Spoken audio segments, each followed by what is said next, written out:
Good morning friends. ரொம்ப பேர் என்கிட்ட வாட்ஸ்அப்பில் கேட்குற ஒரு கேள்வி, சார் இந்தியா விக்ஸ்ன்றீங்களே அப்படின்னா என்ன சார் அப்படின்னு கேட்குறாங்க. அது விக்ஸ் அப்படின்னா என்ன, இது எந்த அளவுக்கு நம்பகத்தன்மை உள்ளது, மார்க்கெட்டோட கண்டிஷனை இந்த விக்ஸ் தான் வந்து டிசைட் பண்ணுது. மார்க்கெட் ஒரு பதட்டமாக இருக்கா, ஒரு பேனிக் சுச்சுவேஷனில் இருக்கா, இல்லை ஒரு பயத்தில் இருக்கா, இல்லை இயல்பான நிலைமையில் இருக்கா அப்படின்ற எல்லா கேள்விகளையும் மார்க்கெட் சம்மந்தப்பட்ட மார்க்கெட்டோட டெப்த்தை பார்க்குறவங்க முக்கால்வாசி பேர் இந்த விக்ஸ் அப்படின்னு சொல்லக்கூடிய அந்த அளவுகோலை தான் பார்ப்பாங்க. இப்போ புதுசாக என்கிட்ட இந்த கேள்வி கேட்குறவங்க எல்லாமே எனக்கு தெரிஞ்சு பிகினர்ஸாக தான் இருப்பாங்க. ஏன்னா ஓரளவுக்கு 2-3 வருஷத்துக்கு மேலே எக்ஸ்பீரியன்ஸ் இருக்கவங்களுக்கு விக்ஸ்னால் என்ன அப்படின்றது இந்நேரம் தெரிஞ்சிருக்கும். விக்ஸை ஏன் பார்க்கணும் அப்படின்றதும் அவங்களுக்கு இந்நேரம் புரிஞ்சிருக்கும். ஸோ இந்த ஆடியோவில் முழுக்க விக்ஸ்னால் என்ன, இது ட்ரேடருக்கு ஏன் அவ்வளோ முக்கியம் அப்படின்ற மாதிரி நம்ம பார்க்கலாம். பல ட்ரேடர் வந்து சார்ட்டை பார்க்குறாங்க, சில பேர் ப்ரைஸ் ஆக்ஷனை பார்க்குறாங்க, சில பேர் ஓப்பன் செயினை பார்க்குறாங்க. ஆனால் மார்க்கெட்டோட மனநிலைமையை பார்க்குறவங்க மிக மிக குறைவு. மார்க்கெட் சந்தோஷமாக இருக்கா, இல்லை பயந்து இருக்கா, இல்லை இது பேனிக் மோடில் இருக்குதா, அப்படியெல்லாம் சொல்லக்கூடிய ஒரே ஒரு இண்டிகேட்டர் எதிரானா இந்த விக்ஸு தான். இதுதான் அங்கே மார்க்கெட்டோட மனநிலைமையை சொல்லக்கூடிய ஒரு டூலு. ஓகேங்களா, இது ஒரு கருவி. இன்றைக்கி விக்ஸ் அப்படின்னா என்ன, அது எப்படி வேலை செய்யுது, ஒரு ட்ரேடர் அதை பயன்படுத்தி எப்படி லாஸை குறைக்கலாம், எப்படி ஆப்பர்ச்சுனிட்டியை கண்டுபிடிக்கலாம் அப்படின்றதெல்லாம் பார்க்கலாம். முதல்ல விக்ஸ்னால் என்ன, வெலாட்டிலிட்டி, அதாவது வெலாட்டிலிட்டி இண்டெக்ஸ், அதுக்கு பேர் விஐஎக்ஸ் அப்படின்னு இருக்கும். வெலாட்டிலிட்டி இண்டெக்ஸ் எளிமையாக சொன்னால் மார்க்கெட் அடுத்த சில நாட்களில் எவ்வளவு வேகமாக மேலே போகும் இல்லது எவ்வளவு வேகமாக கீழே நகரலாம் அப்படின்ற மாதிரி எதிர்பார்க்கப்படக்கூடிய ஒரு இண்டெக்ஸ் அப்படின்ற ஒரு அளவுகோல். அப்போது விக்ஸை பல பேர் என்ன சொல்லுவாங்கன்னா, ரொம்ப பேர் சொல்கிறது ஃபியர் இண்டெக்ஸ் அப்படின்னு சொல்லுவாங்க. மார்க்கெட் பயப்பட்டு இருக்கா அப்படின்ற மாதிரி, அதனால் அதை ஃபியர் இண்டெக்ஸ்னு சொல்கிறாங்க. விக்ஸ் என்ன சொல்லுது அப்படின்னு பார்த்தா, இப்போ பொதுவாக விக்ஸ் 10 இருக்குது அப்படின்னா என்ன சொல்லுது, மார்க்கெட் ரொம்ப அமைதியாக இருக்குது அப்படின்னு சொல்லுது. விக்ஸ் 20 இருக்குது அப்படின்னா கொஞ்சம் அன்சர்டனிட்டியில் இருக்குது அப்படின்னு சொல்லுது. விக்ஸ் 30+ இருந்தால் மார்க்கெட் பயப்பட ஆரம்பிச்சிருக்கு அப்படின்ற மாதிரி சொல்லுது. விக்ஸு 40+ அப்படின்னா மார்க்கெட் பேனிக்காக இருக்குது அப்படின்னு சொல்லுது. விக்ஸ் 50+ இருக்குன்னா பெரிய கிராஷஸ் வரப்போகுது அப்படின்றது இந்த விக்ஸ் வந்து வெலாட்டிலிட்டி இண்டெக்ஸ் வந்து ஷோ பண்ணுது. இதை வச்சு தான் ப்ரொஃபஷ்னல் ட்ரேடர்ஸ், ஆப்ஷன் செல்லர்ஸ் இவங்கெல்லாம் மார்க்கெட் உள்ளே வந்து பெரிய லெவல் பணம் சம்பாதிக்கிறதுக்கான ஒரு வெலாட்டிலிட்டி இண்டெக்ஸ், இதுக்கு இன்னொரு பேர் ஃபியர் இண்டெக்ஸ் அப்படின்னு சொல்லுவாங்க. ஒரு சின்ன ஒரு உதாரணம் பார்க்கலாம். நீங்கள் ஒரு கடற்கரை ஒரு பீச்சில் போய் நிற்கிறீங்க. கடல் அமைதியாக இருந்தால் நீங்கள் நிம்மதியாக கடல் தண்ணியில் வாக்கிங் போக விருப்பப்படுவீங்க.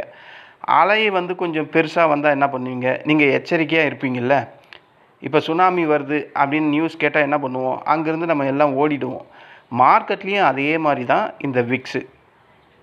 பீச்சில் எப்படி நடக்கிறீங்க அப்படின்றது மார்க்கெட் 10க்குள்ளே இருந்தால் நீங்கள் மார்க்கெட் டைரெக்ஷன்லேயே ட்ராவல் பண்ணலாம். இதே மாதிரி விக்ஸோட அந்த பர்சன்டேஜ் இன்க்ரீஸ் ஆக ஆக அது சுனாமி மாதிரியாகவும் பெரிய அலை வர்றது மாதிரியும் நம்ம புரிஞ்சுக்கிட்டு அதுக்கேற்ற மாதிரி மார்க்கெட்டில் நம்ம ட்ரேட் பண்ணலாமா பண்ண வேணாவா அப்படின்றத டிசைட் பண்ணக்கூடியது தான் இந்த வெலாட்டிலிட்டி இண்டெக்ஸ். இப்போ விக்ஸ் குறைவாக இருக்குது அப்படின்னா என்ன அர்த்தம், உதாரணமாக விக்ஸ் வந்து 11 இருக்குது. இதுக்கு அர்த்தம் என்ன, அந்த இடத்துல ஃபியரே இல்லை, பேனிக் இல்லை, இன்வெஸ்டர்ஸ் கம்ஃபர்டபுளான ஜோனில் இருக்கிறாங்க, மார்க்கெட் ஸ்டேபிளாக இருக்குது. இப்படிப்பட்ட நேரத்தில் நிஃப்டி பொதுவாகவே ஸ்லோ மொமெண்டமாக இருக்கும், பட் ட்ரெண்டு வந்து மேலே நோக்கி நகர்ந்துக்கிட்டே இருக்கும். இப்போ நம்ம இந்தியா விக்ஸு நிஃப்டி 50 இப்போ எவ்வளோ இருக்குது, 11.70 50 இருக்குது. அப்போது எக்ஸாக்டாக இந்த பர்சன்டேஜில் நம்ம விக்ஸ் இருக்குது. அப்போது இங்கே என்ன சொல்லுது, ஃபியரே இல்லை, பேனிக்கே இல்லை, இன்வெஸ்டர்ஸ் எல்லாம் கம்ஃபர்டபுளாக இருக்காங்க, மார்க்கெட் இறங்குனா. அதனால தான் நான் அடிக்கடிக்கு சொல்லுவேன், இது வந்து பை ஆன் டிப்ஸ் அப்படின்னு சொல்கிறதுக்கு காரணம், இந்த விக்ஸ் 11 இருக்கும்போது மெதுவாக மூமெண்ட் இருந்தாலும் மேல் நோக்கி தான் நகரும். இது பொதுவான கருத்து. விக்ஸ் அதிகமாக இருந்தால் என்ன பண்ணும், இப்போ விக்ஸ் 25 இருக்குது, மார்க்கெட் என்ன சொல்லுது, ஏதோ பிரச்சனை வரக்கூடும் அப்படின்ற மாதிரி சொல்லுது. ஒன்றும் இல்லை, ஒரு பெரிய கேண்டில் வருது, ஒரு பெரிய கேப் அப் வருது, இல்லை ஒரு பெரிய கேப் டவுன் வருது, சடன் ரிவர்சல் ஆகுது. இது அதிகமாக இந்த மாதிரி விக்ஸ் வந்து 25க்கு மேலே, 20க்கு மேலே, 18க்கு மேலே இருந்தால், இப்போ நான் சொன்ன திடீர்னு ஒரு பெரிய கேண்டில் வரும், ஒரு பெரிய கேப் அப் வரும், ஒரு பெரிய கேப் டவுன் வரும். பெரிய கேப் அப் கேப் டவுன்லாம் எப்போ வரும்? ப்ரீ மார்க்கெட் ஓப்பன் ஆகும்போது வரும். ஓகேங்களா? சடன் ரிவர்சல் எப்போ வரும்? இன்ட்ராடே டைமில் தான் வரும். அப்போது விக்ஸை வச்சு நம்ம பாதி மார்க்கெட்டோட கண்டிஷனை ஈஸியாக ப்ரிடிக்ட் பண்ண முடியும். ஒரு ப்ரொஃபஷ்னல் ட்ரேடர், நல்ல மார்க்கெட்டில் அனுபவம் உள்ள ட்ரேடர்கள் விக்ஸை தான் பார்ப்பாங்க. அதுக்கப்புறம் ப்ரைஸ் ஆக்ஷனை பார்ப்பாங்க. அதுக்கப்புறம் தான் மற்ற நியூஸஸ் எல்லாம் பார்ப்பாங்க. அப்போது இந்த இடத்துல ட்ரேடர்கள் செய்யக்கூடிய மிகப்பெரிய தவறு என்ன அப்படின்னு கேட்டால், இது பொதுவாகவே எல்லாருமே இதில் செய்யக்கூடிய தவறு, ஒரே ஒரு குவான்டிட்டி எடுப்பாங்க. ஒரு ரிஸ்க்கு எல்லா மார்க்கெட் கண்டிஷன்லையும் இதே மாதிரி ட்ரேட் பண்ணும்போது அது மிகப்பெரிய தவறாக கூட அமையறதுக்கு வாய்ப்பு இருக்குது. இப்போ விக்ஸு வந்து 11 தான் இருக்குது. நீங்கள் இந்த இடத்துல போய் மோர் தென் குவான்டிட்டி எடுத்துக்கிட்டு அதுக்கு ஸ்டாப் லாஸ் வந்து மினிமமாக வச்சிங்கன்னா, இப்போது விக்ஸு 11 இருக்கும்போது ஸ்டாப் லாஸ் அவ்வளோ சீக்கிரத்தில் வந்து ஒரு 20 பாயிண்ட் வச்சிங்கன்னா 20 பாயிண்ட்டை சீக்கிரமாக வந்து அடிக்கிறது கஷ்டம். இதுவே விக்ஸ் 20, 18 அந்த மாதிரி நேரத்தில் மோர் தென் லாட் எடுத்துகிட்டு 20 பாயிண்ட்டு ஸ்டாப் லாஸ் வச்சிங்கன்னா உங்களை ஈஸியாக ஸ்டாப் லாஸை ட்ரிகர் பண்ணிவிட்டு போய்கிட்டே இருக்கும். ஸோ இதுதான் நம்ம செய்யக்கூடிய தவறு.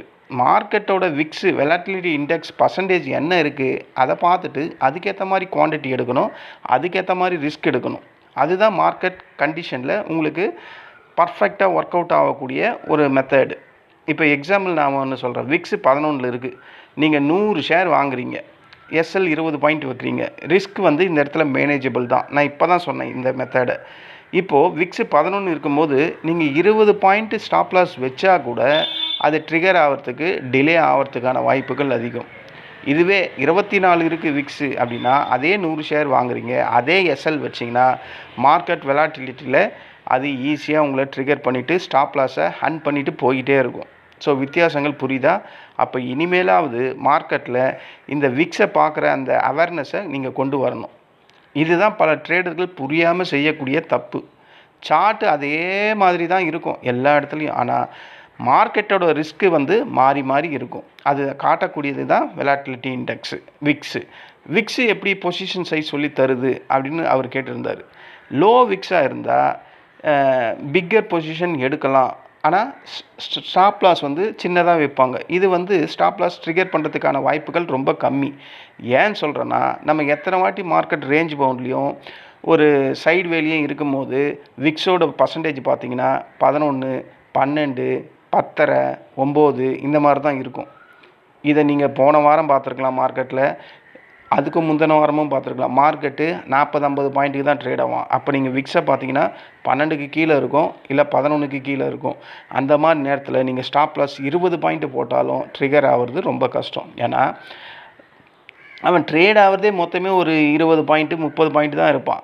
நீங்கள் ஐடிஎம் வாங்கும்போது இவனே இண்டெக்ஸு அவனே 20-30 பாயிண்ட்டு போனான்னா இவன் 6-7 பாயிண்ட்டுக்கு தான் நமக்கு ப்ரீமியம் குறையும், இல்லைனா ஏறும். அதனால் நான் சொல்கிறேன். ஓகேங்களா? அப்போ லோ விக்ஸில் நீங்கள் பிக்கெஸ்ட்டு பொசிஷன் எடுத்தாலும் ஸ்டாப் லாஸ் கம்மியாக போட்டாலும் அது ட்ரிகர் ஆகிறதுக்கு நேரம் எடுக்கும் அப்படின்னு சொல்கிறேன். இதுவே ஹை விக்ஸாக இருக்கும் போது நீங்கள் ஸ்மால் போர்ஷன் தான் எடுக்கணும், சின்ன போர்ஷன் தான் எடுக்கணும்.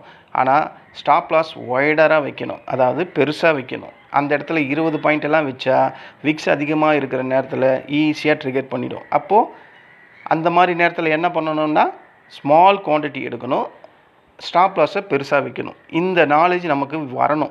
நீங்கள் பிகினராக இருந்தாலும் இந்த நாலேஜ் வரணும்.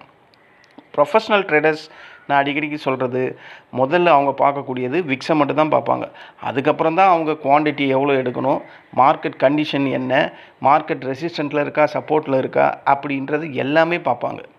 அப்போ ஆப்ஷன் ட்ரேடருக்கு இந்த விக்ஸ் ஏன் முக்கியம் அப்படின்றது உங்களுக்கு புரியுதா?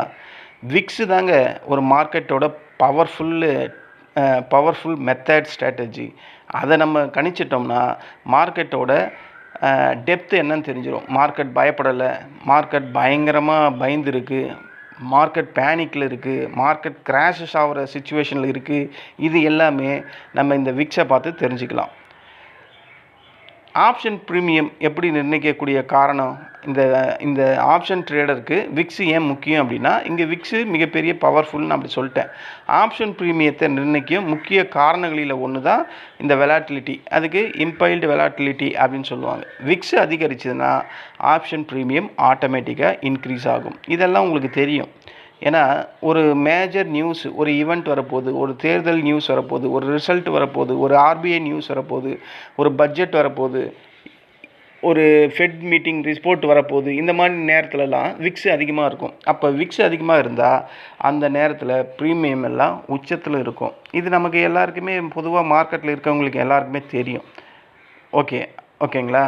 அப்போது இந்த மாதிரி நேரத்தில் மார்க்கெட்டில் என்ன ஆகும், ஹை வெலாட்டிலிட்டி நடக்கும். சடார்னு விழுவான், சடார்னு ஏஞ்சிப்பான். 120 ரூபா இருக்கிற ப்ரீமியம் சடார்னு 200 ரூபா போகும்.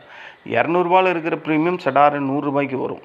ஹை விக்ஸ் வெலாட்டிலிட்டியில் இருக்கும்போது இந்த மாதிரி பிரச்சனைகள் அதிகமாக இருக்கும். நியூஸ் பேஸ்டு இருக்கும் போது நம்ம ட்ரேட் பண்ணாமல் இருக்கிறது பெஸ்ட்டாக இருக்கும். அதை ஷோ பண்ணுறது தான் இந்த வெலாட்டிலிட்டி இண்டெக்ஸ், விக்ஸ்ன்னு சொல்லக்கூடியது.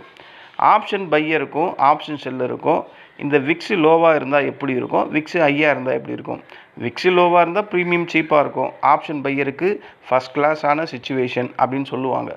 விக்ஸு அதிகமாக இருந்தால் ப்ரீமியம் எக்ஸ்பென்சிவாக இருக்கும். இது ஆப்ஷன் செல்லருக்கு வாய்ப்புகள் அதிகமாக இருக்கும் அப்படின்னு சொல்லுவாங்க மார்க்கெட்டில்.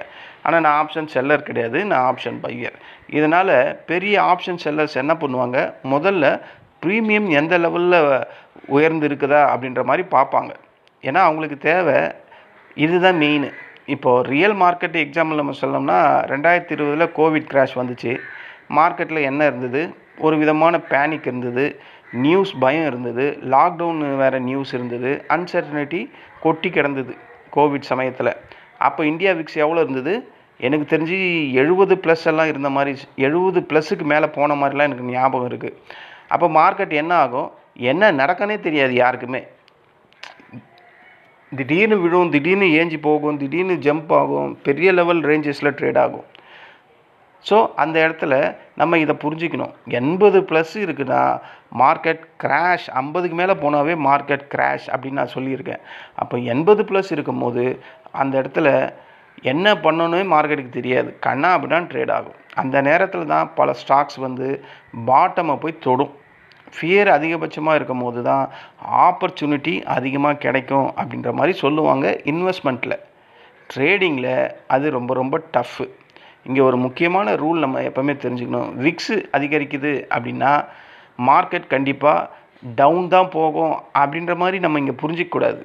விக்ஸு சொல்கிறது என்ன, மொமெண்டம் பெருசாக இருக்கலாம், அவ்வளவு தான். அது டைரெக்ஷனெல்லாம் சொல்லாது.